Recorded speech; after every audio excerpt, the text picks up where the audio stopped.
think the honorable thing for our species to do is deny our programming. Stop reproducing. Walk hand in hand into extinction. One last midnight, brothers and sisters opting out of a raw deal. Do not trust any friends or family members. I repeat, do not trust friends. It depends. It depends what kind of church you go to, too. You can get that little kind of culty edge on life, Yeah. So and so can get you a job, maybe, and Yeah. Pull the community There's tight. nothing wrong with that. Yeah. Yeah. Wow. Praise Jesus. Yeah. I think you just converted me, James. I see. I'm just saying, the path to power now. Take the upper hand, man. Reach out and grab that hand. Actually, you know what? Step over your enemies, man. there is something to that, though. Like within the conservative, like the modern North American conservative movement, like there's people who were once part of that community and who have sort of like left it and sort of been describing it. They talk about how there was like a pipeline, like among conservatives, everybody was like very buddy and get you a job, make sure you get the, if you were like a conservative intellectual, it was just all about like making sure you got to the right places and joined the right clubs and that kind of thing. Very collegial. And so, I could see that being the case among, not all Catholics, of course, but certain religious communities, like socially conservative communities. It's a big thing, Old Nona, what's little Billy doing these days? Maybe you become an apprentice as an electrician. Maybe old Ethel's gonna die soon. You guys bought a house yet? House gets pushed through. Oh yeah. Goodness. Wow. Yeah. I like this. Is a horn of plenty that you're describing. I love it. Yeah, it is. It's the way to go. Okay. Hey, listen, man. I'm just saying. Talking about things I've heard. Yeah. Just through the grapevine.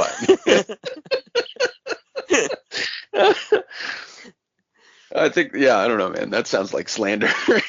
No. That's definitely how like Italians, Croatians, European countries. They, you have your trades. You pull each other along. You pull together. Yeah, there you go. Which just makes sense. If you're in a new place and like you don't know anybody, then you're building a network to help the community out. Yeah. All right.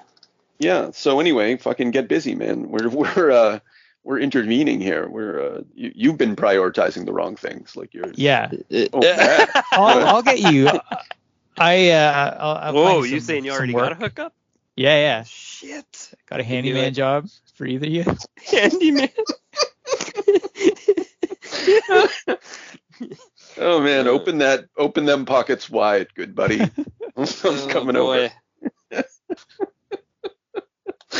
All right. Well, do you guys want to talk about Sandman? Do you want to talk about what? Okay, about Sandman. Let's do it. Let's open up the. It's not going to get anybody paid, but sure. No. We'll open up the bag of dreams and we'll find ourselves in.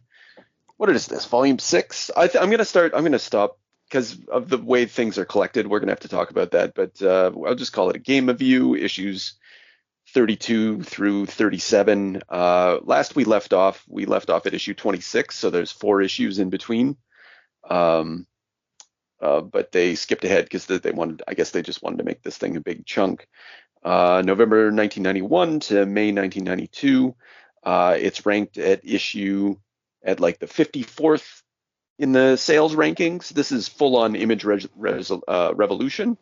And Sandman's outselling Superman in many respects. Really? Yeah. 54th though. What's ahead of it?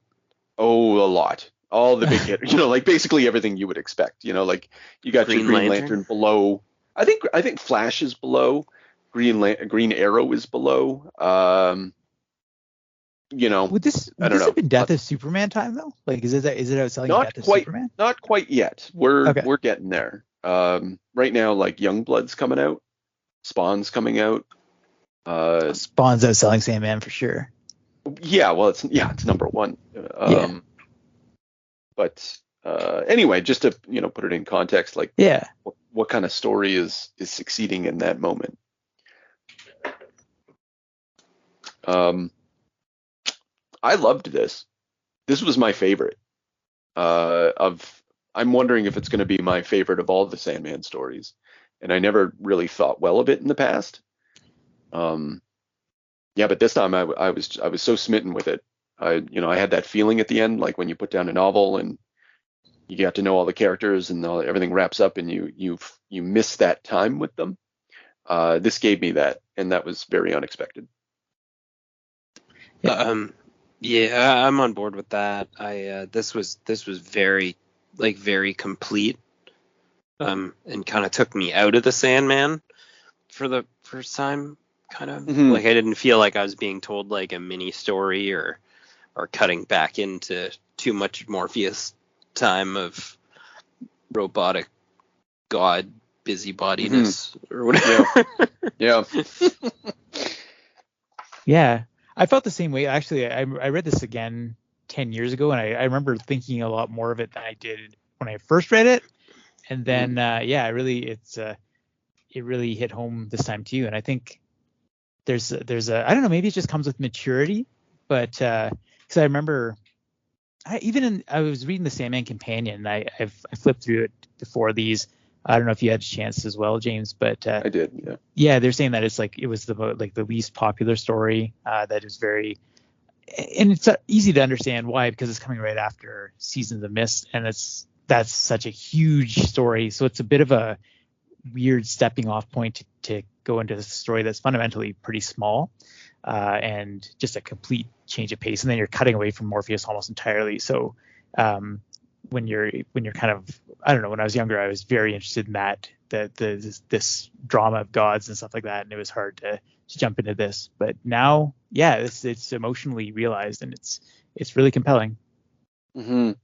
It's kind of, as you were saying that, I was thinking of the X-Files, where like my engagement with the X-Files for the most part when I was younger was just like the larger, do aliens exist, Mulder's sister, clones, all that shit, that through line.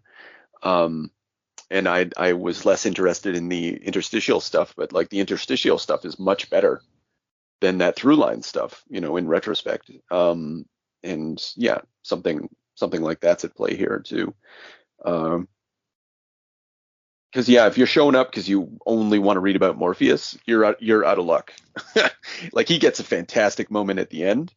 Does he ever? Yeah, agreed. But you're doing that for 6 issues. Like that's 6 months, half a year, without your titular character. And I don't know if that happens again throughout. And for that reason, I sympathize with those people who didn't care for it, but we were all wrong. I liked what he said about in the interviews. Like he knew that people were going to love Seasons of Mist because it's giving them a bunch of stuff that they want to hear. But this story, he said, is saying a lot of things that people aren't going to want to hear, and it's sort of like a harsh medicine for some people. Because there's this whole level that's they talk about it as anti-fantasy, like that. It works against this idea of self-deception, self-illusion, retreating to fantasy with no purpose. We'll get into all that, I'm sure, but yeah, and it's really hateful towards comic book fandom. Yes, it is, and like really in a really aggressive fashion, like like really calling out the sort of Gamergate element, the gatekeeper elements, things that are well recognized at this point, and probably well recognized at that point too, but at the very least, like he's kind of sticking it to them. But yeah, like this is not a standard comic book fare. This isn't something that like you're like, I don't want to kind of be discriminatory that way, but like your standard like fanboy goes and gets real excited about, and has in his file, goes to pick up his 40 issues of whatever. This isn't one of them, nor I wouldn't think it would be. Like to be reaching those kind of sales numbers, you'd have to be like reaching an alternate kind of crowd too, like people that wanted to experience something different. That's exactly it, and that's why Sandman is become sort of recession proof. Like when the bubble bursts, Sandman's numbers are not affected. Like in 93 or 94 or whatever, like near the end. It might have been near the end though, so maybe that's not actually that remarkable. But either way, it was a steady ship, and its readership was, as we've said in the past, largely, or at least half women, anecdotally. I don't think they ever really measured that, but Then outside of the box. yeah. Well, half women already is outside of the box. Like I think that's Right. kind of the point. Because it's not a lot of women in comic shops or in the comics industry, at least. I can say that for sure at this time. And some of the topics in here as well, just the sexual orientation, a transgender character, this stuff all would be difficult to present at that time as well. Yeah, it doesn't sit well with, like, next to Green Lantern or what have you. Yeah, it's what's gonna be common at Vertigo, and I know Peter Milligan's exploring, or is going to definitely be exploring, very similar things in Vertigo books, but he's not going to be as popular. Gaiman has this series, as we already discussed. Like it had a way of popping out. It was better than all the others, even though the others were doing similar things. Yeah, still unusual. I'm still agreeing with you. And then this has obviously it's doing the Alice in Wonderland, right? Yeah, Alice in Wonderland, the Narnia, that's one of his stated influences. I thought Neverending Story, especially the opening shot where they're going into that cave and like you see the eyes come out. That's a direct shot from Neverending Story. Oh, but my I'm wondering, goodness. I'm wondering Which one if, came first? Yeah, oh, definitely that. Never-ending Story. Yeah. But I'm wondering if maybe the Last Battle, which is the C.S. Lewis book he cites, maybe had I would suspect that it probably has a big influence on Neverending Story, which is a novel Right. that would have been influenced by Carol, I'm sure. So similar. Oh yeah, 84. Of course. Yeah, I recall. It's been so long since I've seen that. I haven't brought that horse sinking into the mud. Yeah. Oh, Trauma. fuck. Yeah. I'm just gonna. I did purchase it though, because I knew that someday I'm gonna have to go back to see Falkor. Which getting to Falkor, getting to all the various denizens of the land, there's a very strong similarity. As you said, Chris, probably because they have the same source material, but it's definitely there. Yeah, this world winding down, this threat to the very fabric of the scary, these islands that Barbie dreams in, and all these like weird, the shaggy creatures, like all. I don't know, yeah, it's very Jim Henson in a way. Yeah. And I think actually that contributes to my resistance towards it, even starting the process of rereading it. This time, like when those fucking animals show up, and I'm like, I fucking hate dream creatures. I don't show up for them, but then then they won me over. Yeah.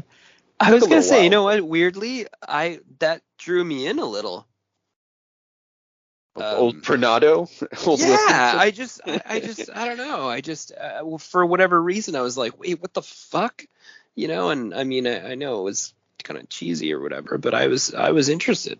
You like a good quest, is the thing, right? Yeah, I love quest, and then the dream attack with the crows or the birds. Yeah, that's dark. Where you attack the dreams, and the baby scenes really stayed with me, guys. Oh god, yeah. It's just fucking sitting there. Yeah. That was the one thing he said was a real nightmare he had, and he's like, yeah, I'm just gonna throw it in there. Why? Yeah. I think he had the idea of like, oh, why did he throw it in? It's perfect for Yeah. this though, because it is an image of the cuckoo, right? It's like this baby that's in the nursery. You bring it in, you're caring for it, and then it's devouring all the other ones. It's like it's a direct symbol, or just like displacement. Yeah.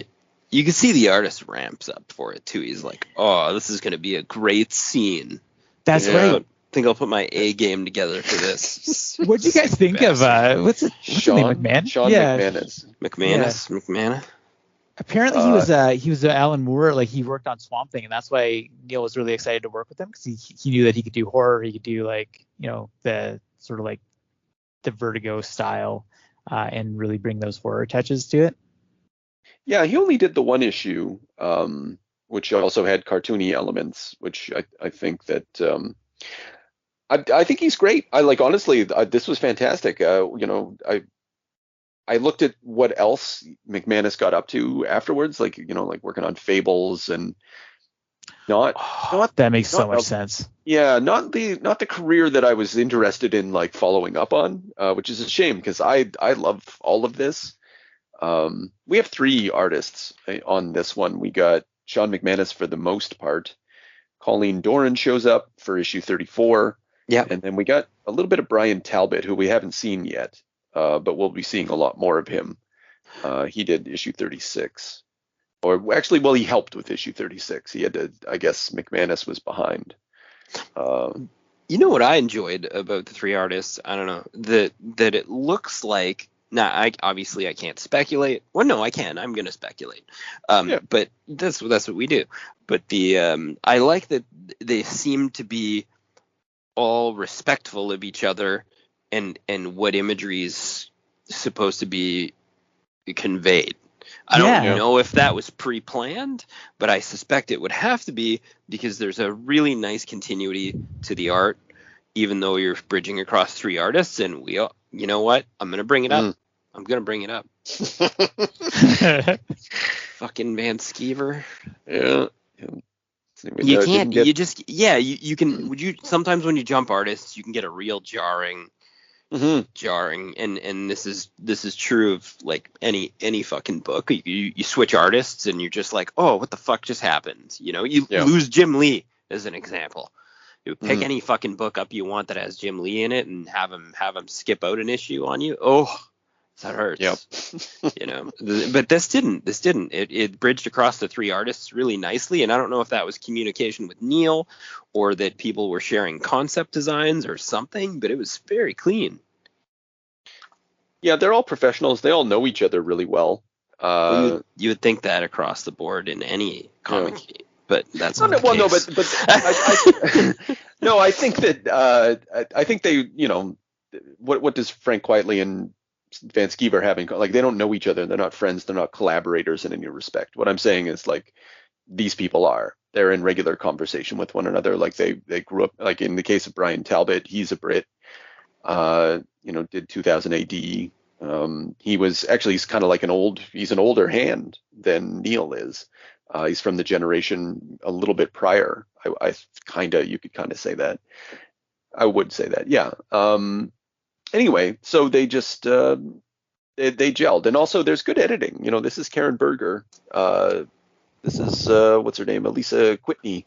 Like they're hustling. They're making this book work just as well as everybody else is.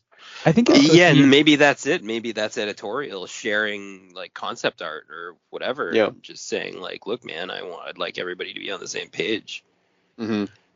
I think it's supposed to be McManus for the whole thing, and then the other Talbot and Doran got brought in because just he couldn't quite meet the deadlines. So there's probably there's something that they're like kind of picking up on what he's doing, kind of just working on the fly. I liked how they're saying he really liked having Colleen Doran do Thessaly, because she basically drew, like, apparently Thessaly looks a lot like her. Even like her expressions are very like her mad face is what they use as the model for that. And it's kind of cool. And I think I kind of particularly gave Doran shit a few episodes ago for her contributions earlier.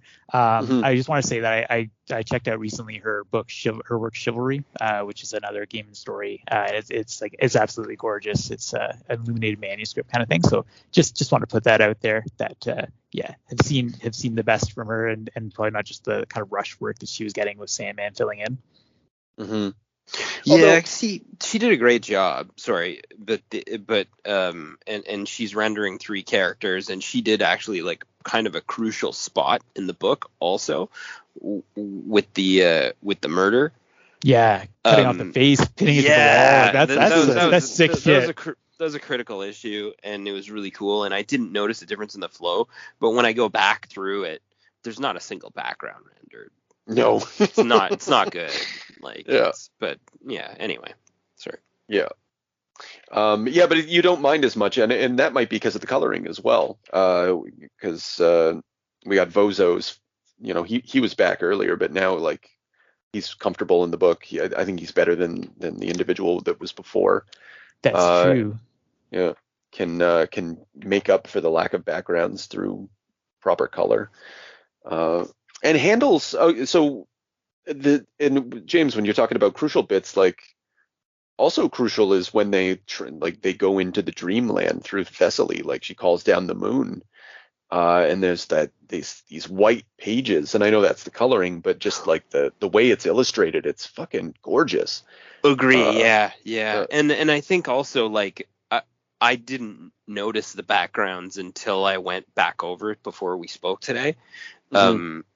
When I was reading it, I was like enamored with the facial expressions and the use of all the characters, all the girls in the room, and I just thought, you know what I mean? Like I was taken, so I didn't notice that piece of it. Mm-hmm. So whether that's actually a flaw or not, then maybe not.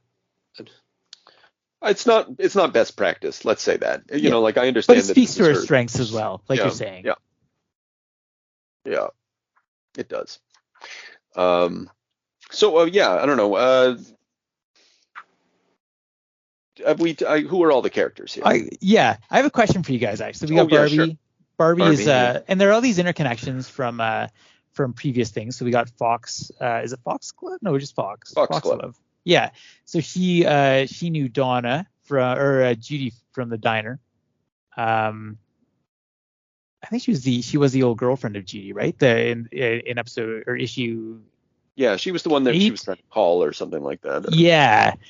So there's that little connection. They both knew Rose Walker. So like all these characters are coming back into this. But Barbie was in the house when Rose unmoored all the dreaming, and we kind of got glimpses of these characters, Martin Tenbone, from there. Okay, we got Foxglove's girlfriend is, I'm blanking. Hazel, yeah. What's that big monster's name again? Sorry, Martin Tenbones. Very nice. Sorry, I didn't write that one down. And Wanda, of course. Wanda is the trans character. She's Barbie's best friend in this in New York here. And then George is the local creep. And Thessaly is there, as it starts out. There's a beautiful quote in the 30 issues where I think Hazel says, "I thought she was kind of like a bimbo, but with brains instead of looks." Like the brainy equivalent of a bimbo. She's just sort of this boring, like, nothing going on character. But holy shit, does she ever come into her own quickly? Well, yeah, they do. He does an excellent job of. Gaiman does an excellent job of making it a surprise. Like the only thing that we, each night before bed, Thessaly brushes her hair 100 times. She counts each brush stroke, and given what we know later about her, that's actually extremely sinister. But when presented like this, it's just boring and obsessive and mouse-ish, obsessively, like trapped within self. Yes. Yeah, but not the case at all. Although still kind of the case. Yeah. She's an interesting one. Yes. I have a question about Barbie for you guys. How old is she supposed to be? And I don't know. I kind of have this feeling that I honestly would find her kind of hard to take. this midlife crisis she's having. Right. Oh, I took her kind of young. Like I feel like her sort of like personal thoughts are like you know that age where you come into your own and you start working and you've got your own place and maybe you've cut your parents loose or something and you're just, you think you're older and mature and you've got it figured out and you're like depressed about it, like 27. Yeah, but And she you don't feels have like a fucking clue. it feels like she should be like 18, 19, and this character would make more sense. But she's been married. Like she's coming off a divorce. Yeah, it's but like what kind, and then I guess it gets into like what kind of marriage do you think that she had with Ken? Yeah, did she fire off a 19-year-old marriage and then she's having like a 25-year-old crisis, which is sort of how I took it, but Yeah. Yeah, I think honestly so. didn't think Yes. about it too much. I think that's Yeah. how it would have to be.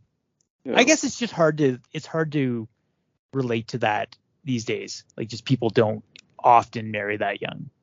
Yeah. Well, she hasn't been able to dream for a long time. That might fuck you up too. But I think it's since Rose. It is since Rose. Yeah. So it's really not that long. Right. Still though.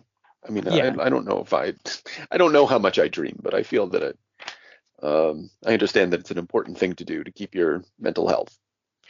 what if you can't dream? Exactly. You end up painting your face in weird ways. And I think that's the thing about her. Like, I was like, that's so insufferable. Yeah, exactly. What are you doing? I don't know. I Each day- can't dream. You guys dream a lot? Do you paint yourself? Paint your face? Do you paint- Not yet. That's the dividing line, I think. Because I'm okay if you don't dream and you don't do that. I'm okay with that. Yeah. I don't dream much. I shouldn't say I don't dream. It's like once a month, and it's usually either bizarre or horrific. Maybe once every 3 months Right. that I can Is it for- remember. Yeah, I well, I don't think often that's remember. the thing. Yeah. If I start painting my face, I'll confess. Yeah.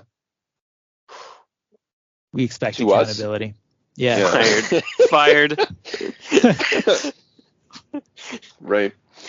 So anyway, we get introduced to all these people, and actually, well, our first foray into how weird this is, like really weird, is when Martin Tenbones makes his appearance into the street, and they fucking, oh my goodness. He's been hit by a bunch of cars, like he's all fucking. It's so awful. It's so heart wrenching, but like that's the thing. I think that's when you say like the fantasy is hard to take at first, but it intersects with such brutal deaths and reality that you're just kind of like, what is happening? Oh. Yeah, it's kind of anti Looney Tunes. Like, if Daffy Duck gets shot by Elmer Fudd, like it's a horror show. In this, yeah, and that's exactly what happens. They fucking gun him to Princess or Martin Tenbones. Yeah. Yeah, What a Martin bastard. Tenbones took it. And then like when her and the Muppets, as you say, are traveling through the wilderness, like or across the mountain pass, like fucking Lord of the Rings. Right. And they find the frozen corpse all wide open. Just adds to the horror and it's a weird. There's a lot of like jarring movement from like brutal horror to fantasy. Yeah, and then brutal horror within the fantasy, and that's when you realize that Bilbo Baggins had it right. Just stay at home in your little hobbit hole with a nice warm fire, and don't get involved in adventures because it's not going to end well. Technically Barbie didn't really get involved. She got sort of like Swept attacked away. and kidnapped from like a magical realm, which really, for me, I thought Morpheus would be a little more agitated about that. Like you struck out from the dream world and started attacking citizens of New York. That's not good for him, or it shouldn't be. Right. I'm not sure he cares at that level. Like there's a lot of free play that goes on in the dreaming, and he's tolerant or unconcerned about a lot of it until it gets then it comes to his attention. He did send the Corinthian out into the world. It's just what the Corinthian decided to do with his role that offended him. So I guess that would be one sort of Yeah. I mean, I point. guess this isn't too bad for him. This is like pretty average, kind of an average horrific dream world attack. Really, a lot of the horrors were executed by accident, by the involvement, or by that witch.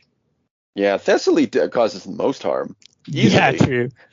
Like causes like shifts in tectonic plates on Earth and shit, just so she can kill a bird. Yeah, I like the balls on her too. Eh? She's like, I didn't ask you your fucking opinion either. Yeah. Yeah. Coming out. George is dead. He's in the bathtub. Go see. She's got a real soft touch. Oh fuck, I like that. Yeah. She had the knife behind her back too. Yes. Right in the fucking bread basket for that. Yeah, the first thing she does, like that bird's on her chest, she like bashes his brains in, sets it on fire, and then grabs a knife. It's like something fucked with me, and it's going down. I don't know why I found the death of Pranado so bad. Also, the monkey when they find a monkey. Yeah. I don't know why it's them, but maybe there's a color change. There's a color change. They were in a cave. I was like, why? Yeah, that's pretty. Because he go like the tweeners, right? There's yeah, the forest. It will be safe as long as the tweeners don't get us. Yeah. Do we ever see the tweeners? No. They kind of speak through its corpse, I think, don't they? They're just kind of like coming from nowhere. Just from between. I wonder if they're supposed to be the gutters of the comic book, actually. The white space. Oh. That would explain why they're tweeners and why the words come from, outside. Yeah. So anyway, it's. Sorry, got distracted by the art. That's very cool, actually, to think about now. You got me. Yeah. I didn't. Hazel, not serious problems with Hazel, but she's really dumb. She's like developmentally disabled dumb. I found that very difficult. And I didn't see what the relationship was between her and Foxglove. We were just sort of told there was a relationship, but the whole time, like, she's treating her like she's stupid because she has done something incredibly stupid, and you're just like, yeah. Yeah, it's hard to see like a motive for the relationship outside of like it being semi inappropriate because she seems to be delayed. Yeah. But that's a sidebar. Yeah, it's just hard to imagine anyone being that naive about, like pregnancy, sex, etc. That she allowed some waiter to like sleep in the house, and then they got to it and she got pregnant. Thought she wouldn't. Yeah, I don't see the point in conveying her being that like you say, almost to the point where she's like got some type of like an impediment from life or whatever. Like I don't see the point. I don't see that what that contributes to the narrative.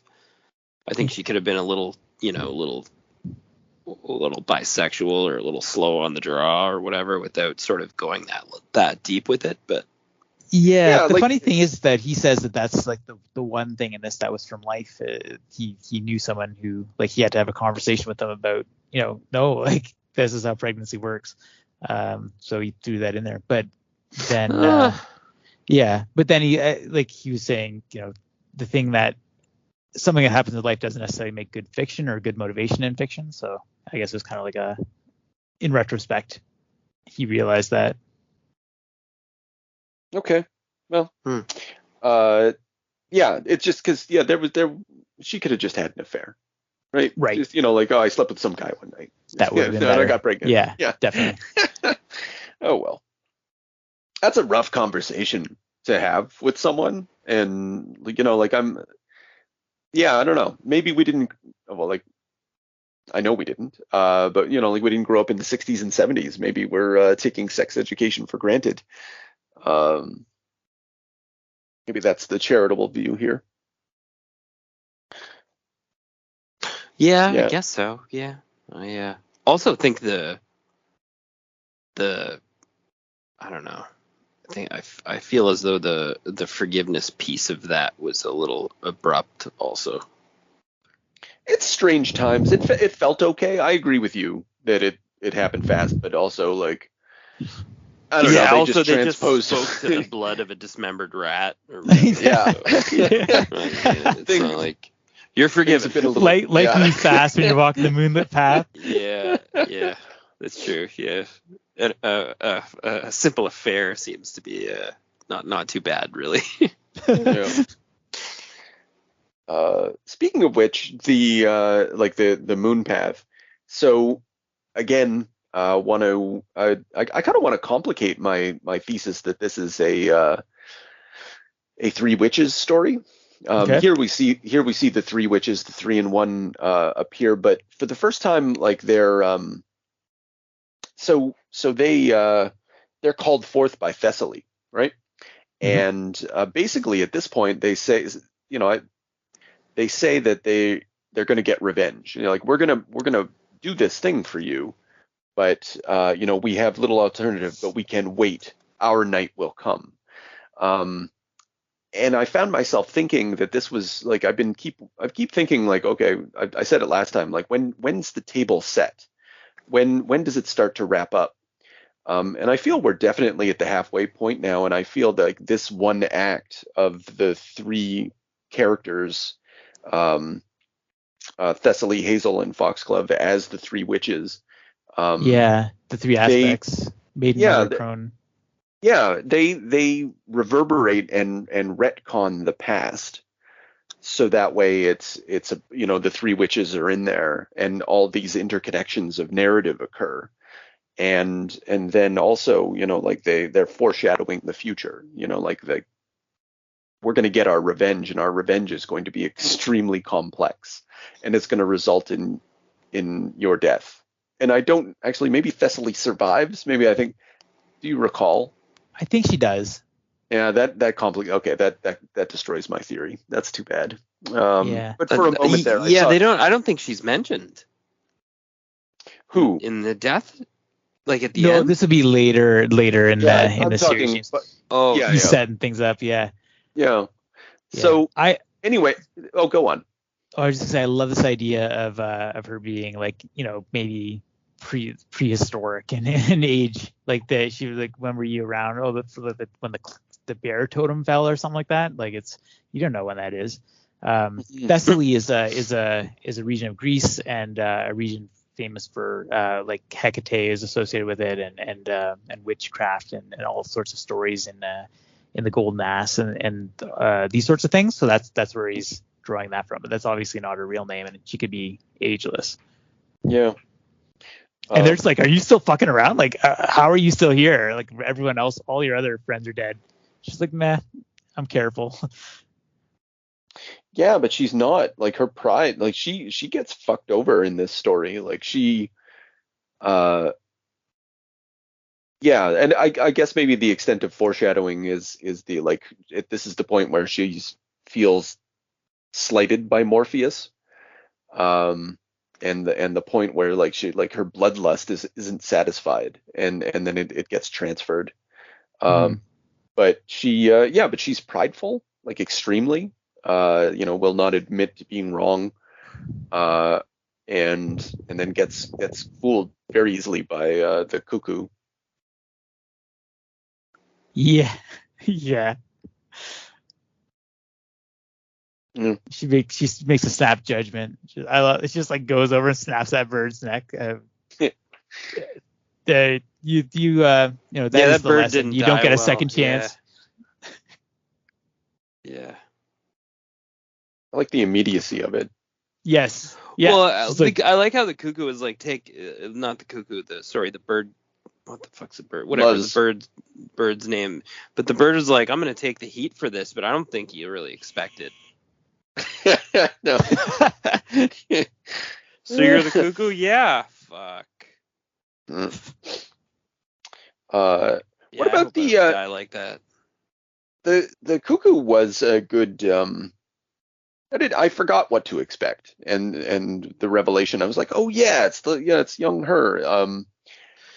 That that's kind of I feel like that's a tired thing, but pretty creepy here, pretty well done. Really well Yeah, done. yeah, I agree. I I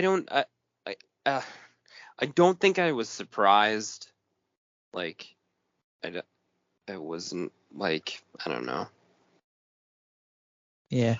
Like, I think However, when I started the story, if you would have asked me, like, what do you think's going to happen now that Barbie's in Wonderland or whatever, I don't think I would 100% know, but I know what you mean. Like, it sort of like was like, oh yeah, okay, Yeah, like you could have pulled that out of the beginning. I'm glad you didn't. Because I hate like nothing takes away my concern for the hero more than understanding that their opponent is a child. It just makes me think that, like, stakes are pretty low here. Like the hero's nice. And so to have it revealed at the end, you can swallow it a bit more, and you're just like, oh, Well, I don't feel like the stakes, like for me, because this is my first go through too. You guys have a little more beef on this whole story than me, but like I don't feel like the stakes were ever really low because Barbie was a brand new character, so like he could have shamelessly butchered everybody in this story, which sort of he did at the end. yeah. And then like realistically, like the kid sent that like dream assassin kind of crow guy at the beginning. That was horrific and dangerous. yeah. And like I like, even when I saw that she was the villain, I was like, this isn't right. Like this is obviously there have been brutal murders and this person, this creature or whatever, this like sort of mini, fragmented self is not stable. And Barbie's in a like vulnerable position. So I thought she could really die at any point. I didn't even have any thought that she could live. What was the goal of the dreams again? Because I don't quite remember. Like, so like the Cuckoo sends out agents into the real world, and is it just to kind of like make them vulnerable so that I can get at Barbie? Or I think so. I think it was to sort of diffuse her like defense network, so that it could get at her and like sort of like drag her through the dream state without being impeded. That's how I took it. I don't know. That makes sense. Yeah, I really like there's one important thing that comes out of that dream. So all these dreams are pretty horrific. Wanda has a dream about being forced to have a surgery to remove her penis, and Hazel has that dream about the baby being like her baby eating all those other babies. I can't. Those are the two that really stand out to me. But then afterwards, Hazel, like as they're kind of coming down from this, Hazel has that line about how I hate bad dreams. It's like there are these bad worlds inside of you, but it's just you. It's like you're betraying yourself, and that's that sort of like allusion to what the story's going to be right there. Yeah, you're right. But thematically, it's really important too. I think one thing that this story is talking about is it's Jungian psychology in a way. It's these shadow that the parts of you that might destroy you if you can't integrate them, the things that are repressed and that are there kind of that need to be dealt with. And Barbie, I really think that she's the one, like she doesn't know how to do that. Like she's really kind of come apart. She doesn't have a core identity. Wanda is the one with the sort of special status in this. Like she really embodies this idea of being together and integrated and taking the inner reality that is rich and then like living that. Yeah, and you get that gosh, sorry, I'm trying to I think it's when she's talking with the the black lady, the I don't like dogs lady. Do we have a name for her? She doesn't. No, I don't think she ever has a name. It's I the think she was I Dogs don't lady. like dogs lady. Yeah. Yeah. She's I don't like dogs lady. Okay. Yeah. Maybe that's not the moment. I think they're like, oh no, it's when they try to and as you know, Chris, Gaiman got shit for this, and I don't think it's fair. Not at all. Because because physically male Wanda could not go, travel the moon road, and people took offense to that. But yeah, I think, and it's kind of an awkward moment, but it doesn't really matter. Like, it's not an act of prejudice. Yeah, the moon's a turf. Thessaly's a turf, but that's not Gaiman's position. Yeah, there we go. Thank you. Well, no, especially too, I think like story wise, I think that Wanda was portrayed to have the greatest sense of self or sense of identity, Yes, which is like, it speaks to the topic, right? Yeah. Yeah, and that, like, it's upsetting that the moon won't recognize Wanda's true gender, but like, that's, there are many upsetting things that trans people have to face. But it's the dignity that Wanda's given is like, that's, at the very end, when death comes to collect her, she's in a female form. Like, that's Gaiman's position. Yeah, and that's so lovely. Like, Yeah. I already said, like, this whole book just completely charmed me. And yeah, and there's also the basic, which is probably and still is required. The basic sort of like, trans people aren't evil, but it's still depicting people who are the opinion that, like when they go to Wanda's funeral and they insist on calling him Alvin and all that stuff, and just also taking like a blank look at the hate and not overly moralizing, just kind of. Description on the tombstone is like the Bible verse, like, like you reap what you sow, basically, like God's judgment is on you. That's so awful. Yeah. And then yeah, go on. No, sorry, I was gonna say, I think that the I don't like dogs lady sort of like has the, like, what one of my favorite lines was, that's dumb, just because someone's different doesn't make them bad. That's exactly.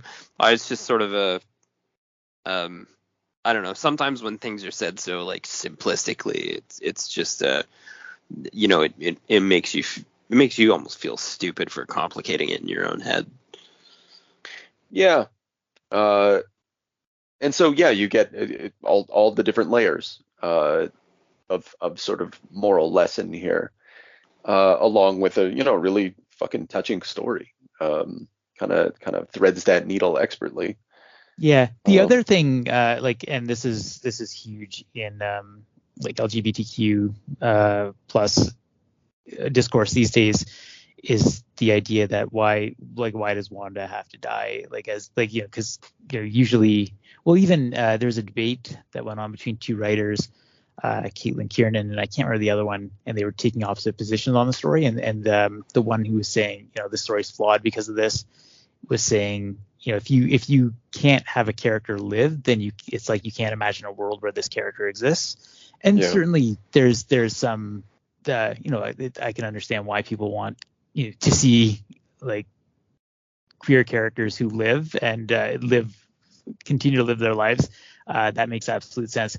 But Gaiman said his point, like, Wanda was the one character that makes it a tragedy, because like Wanda was the only one that was doing good things. Like you, if she dies, then there's a nobility to what she'd done. You're going to feel the tragedy of that at the end, and that makes perfect sense, because everyone else is sort of just kind of a side piece, Yeah. That's fair. Like, I don't,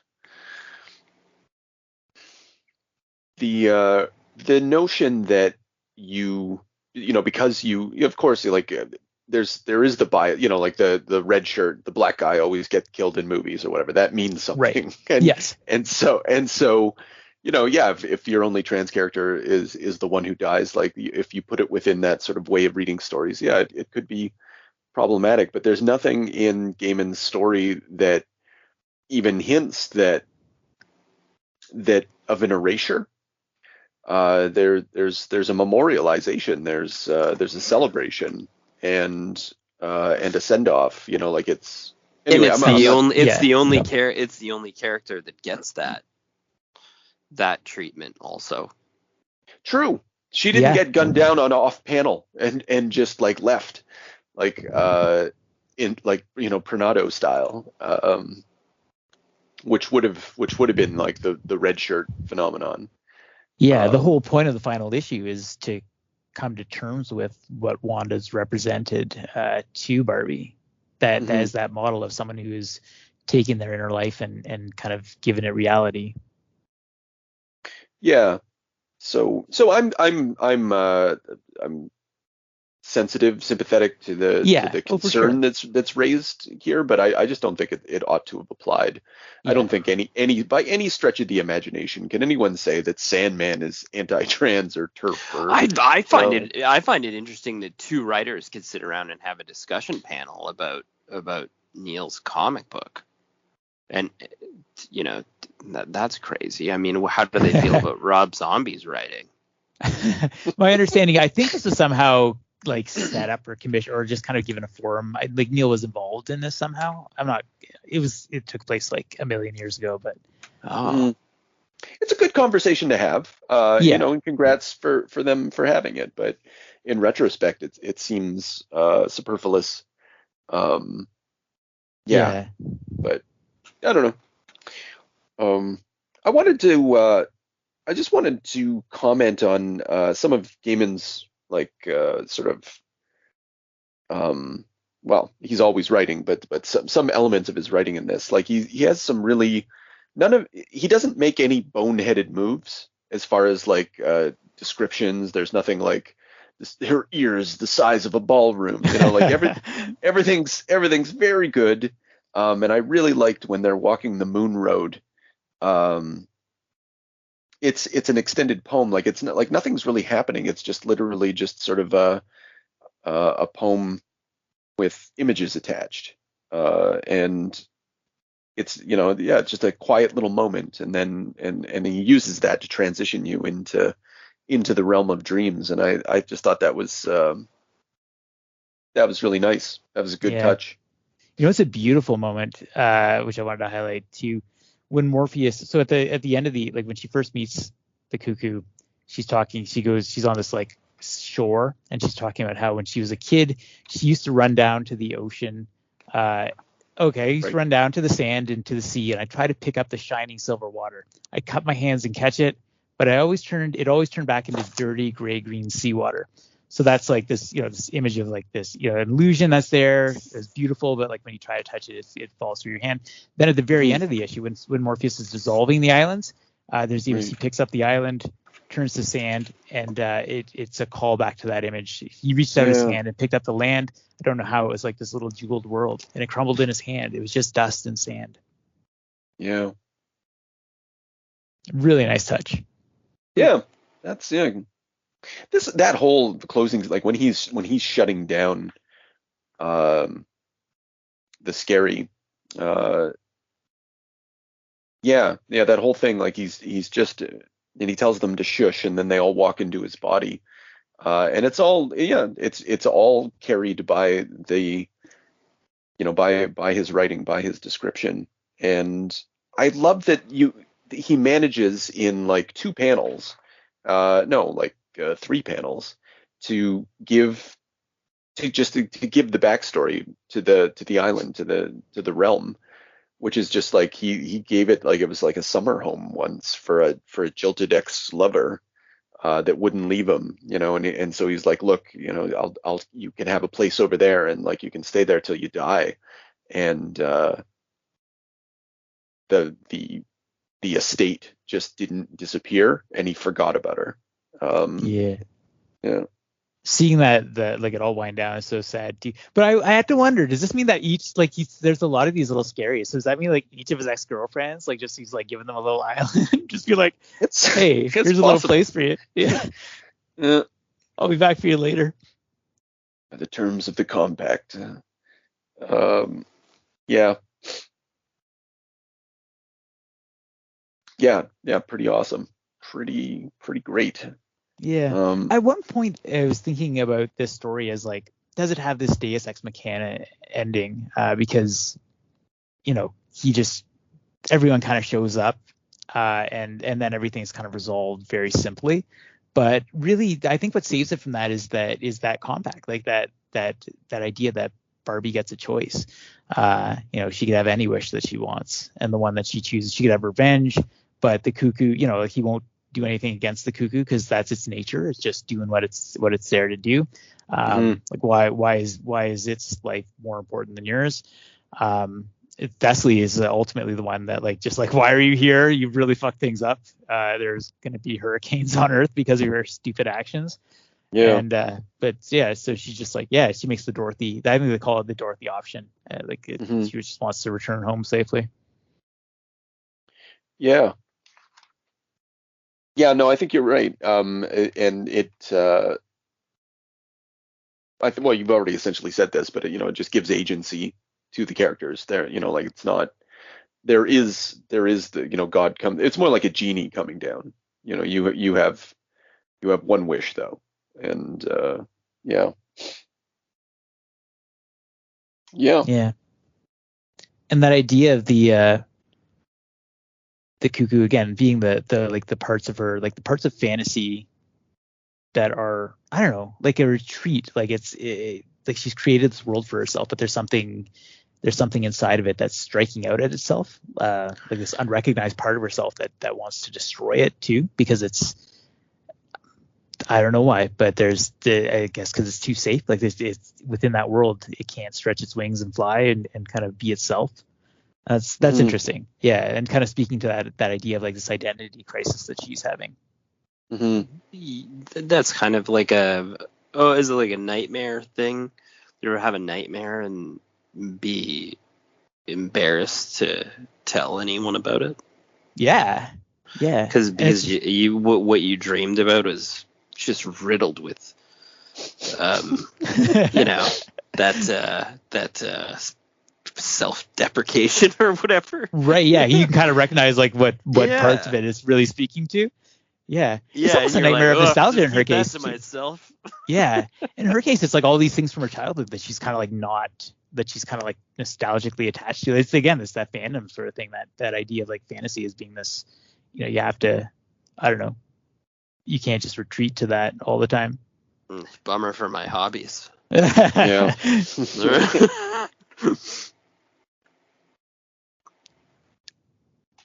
Yeah. I don't think I have anything addition to that. I don't. It was just a lovely ending. With that really fantastic scene where she crosses out the word Alvin with the lipstick and writes Wanda, and you feel like triumph, like there was a success here, and fuck all these people,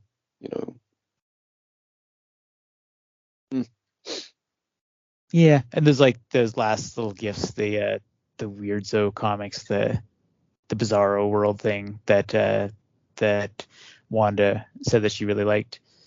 Did she bury Did she bury Superman? Hyperman, yeah.